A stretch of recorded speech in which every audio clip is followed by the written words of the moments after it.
We have completed 3 blocks of MMPC 15. We have broken the ice for the first 3 blocks. We are stepping into our final block, that is block number 4. And I'm extremely sorry, I am starting to get a cold. Okay, so and in this session we'll be talking about ethics in research. So by now, definitely ethics is not an alien topic to us. We have been studying about ethics in each and everything, every course of MBA starting from our first semester, correct? So now let us look at ethics from the research point of view. From the perspective of research also we will look at ethics. Okay, so a few of the things that we will be talking about are what are the principles of research ethics, the advantages of research ethics, limitations of research ethics, what are the steps involved in ethics, what are research misconducts, these things we will see. So what is research in ethics? What do you think is research in ethics? So ethics in, say, research context aims to ensure that nobody is suffering or is harmed from the research activity that we are conducting and the consequences of our research. Responsible research will anticipate all these ethical difficulties and attempt to modify the configuration, the procedures, and guidelines during the planning process itself rather than after happening. So, one common thing that we all follow while we prepare our reports and all, especially since we have guides, is the collected data we will not share as it is to our guides. We should not. See, when you collect data, if it is electronically or not, we will also be collecting PII, personally identifiable information. Okay, so that, like, say, email IDs, maybe even our mobile numbers, the name, anything and anything that could actually addresses and all, like, which we could identify that person, we should not share it.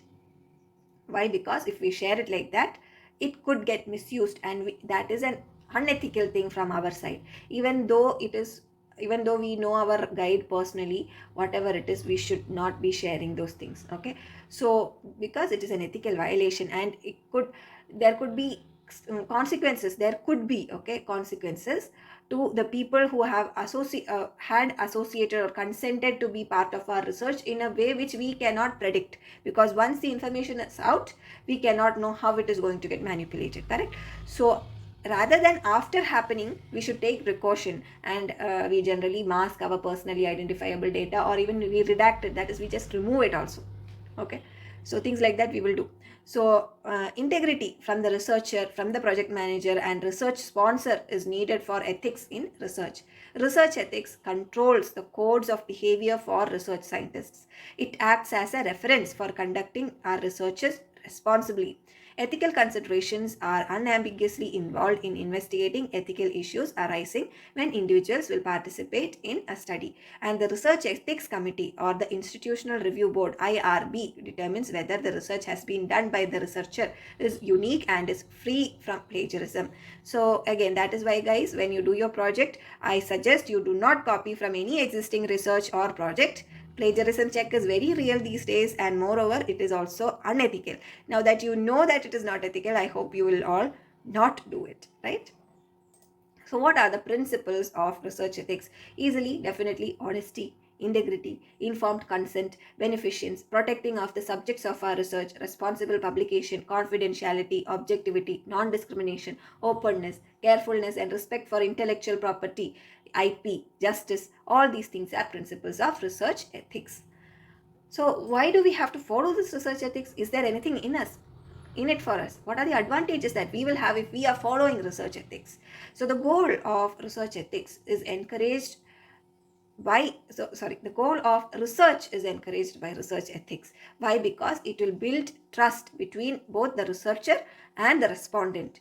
Okay, and it will help in safeguarding the participants' dignity, their rights, as well as their well-being if we follow ethical principles. For their behavior, scientists can also be made responsible as well as answerable if we have research ethics in place. Ethics encourages the development of social and moral values. It will promote the study objectives such as ability to comprehend, integrity, and avoid errors.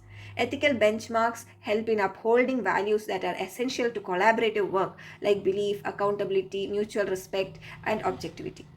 Okay, so those are a few of the advantages of research ethics. So is it all good? There are no limitations? Definitely, there are also limitations of research ethics. There are psychological risks, like the questionnaire that is given to the respondents should create a change in the behavior of participant. There are social, legal, and economic risks, like for example, the respondents may face decision and stigma if personal information gathered during research is accidentally released, right? Certain ethnic or indigenous groups may experience discrimination or stigma due to our research, especially if the members of those groups are identified as having a higher than usual risk of, say, catching a specific disease and all, correct?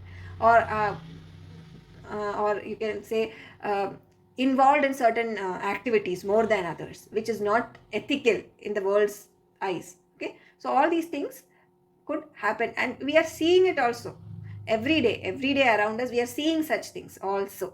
So those are a few limitations of our research ethics. So what is the steps involved in research ethics? What are the steps? First and foremost, we should collect all the facts and explain intellectual property freely.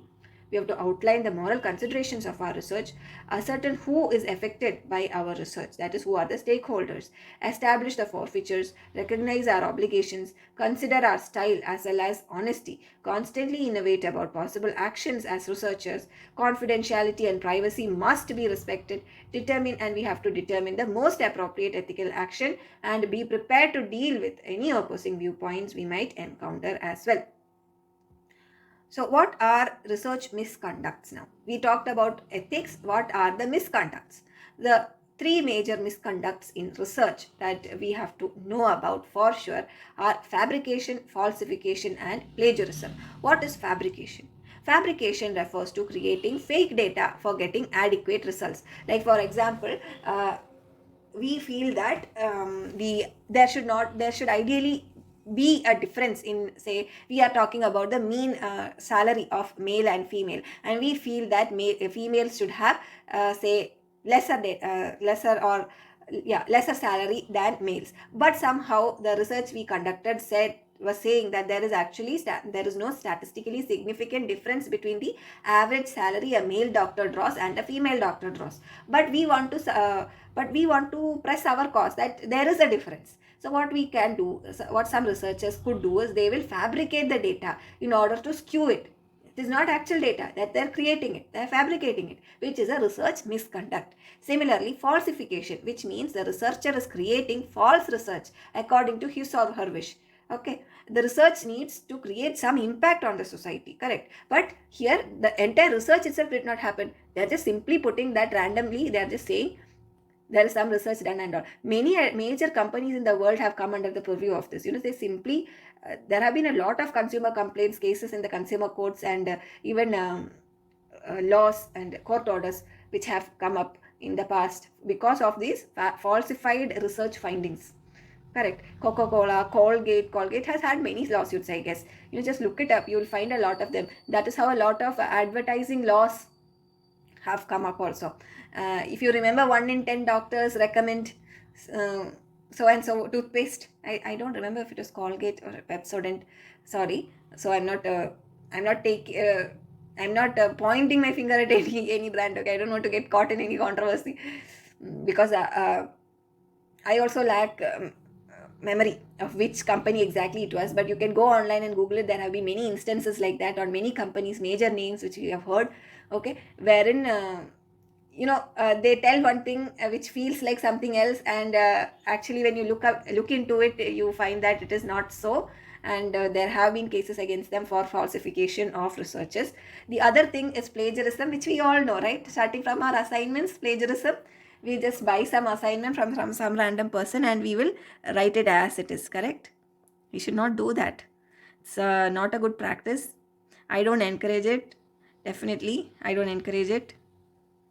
It's not something that is useful to us, to be honest, correct? You can use it as a guideline, that is different, but do not copy anything word for word. Do your own research, find your own answers for your assignments, and then write it in your own words, making sure there is no plagiarism, right? So what is plagiarism? It refers to copying the text or pictures from some articles which are already published and may have copyright, and it should be avoided because it may lead to legal issues for the researcher. The researcher may rephrase the text and give reference to the article.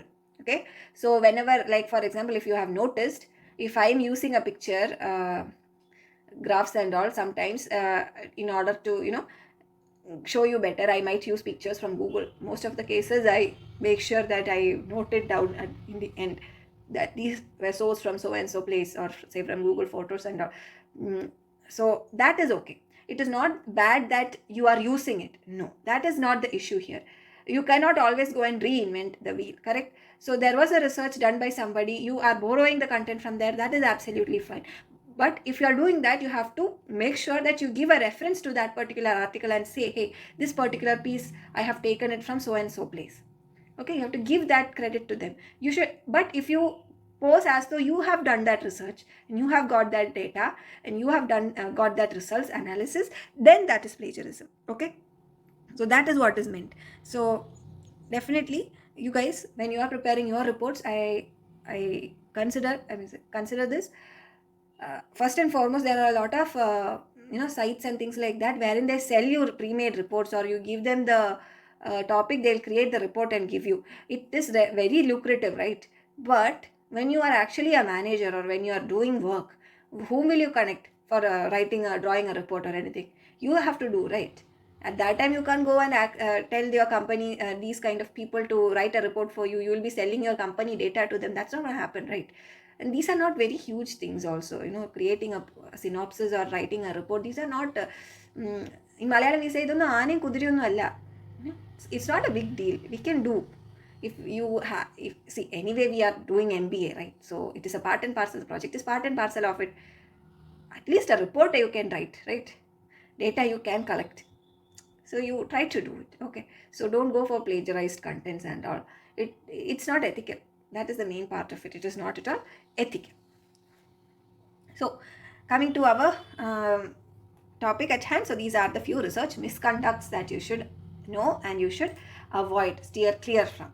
I hope this session helped you in understanding the research from the standpoint of ethics, or ethics from the standpoint of research, right? So the remaining 3 units, so this was unit number 11. We have 3 more units, that is 12, 13 and 14. They mainly talk about the various types of researches, proofreading, drafting and creating reports, like how can you typeset, or which font to use, which size to use, where, how can you arrange your table of contents, things like that mainly. So I don't know, like I feel like me trying to explain all those things is going to be more boring than if you were stuck in the Mumbai traffic or Kochi traffic and all. So as of now, perhaps I will wind up this MMPC 15 with this unit. If in case I finally find a way to effectively and interactively deliver those units as well, definitely I will upload the videos on the same, or at least I will see in the upcoming days if I can go through question papers and target at least those, give you a brief about those areas at least which have been asked for questions, right? Asked for term and examination. I will definitely be doing that. So anyway, so it is winding up for now. Once again, thank you so much for tuning into Anu's Classroom and being so supportive to the channel as well as our community of IGNOU students. All your contributions to the channel, even in the form of a like or a comment, or even you watching, giving your time to our channel, has helped me in a tremendous way and has encouraged me to create more and more content that could serve you better in your journey of completing MBA, right? So thank you so much for being a part of our community, of my channel. I wish you all the very best for your term and examination. Take care. Bye bye.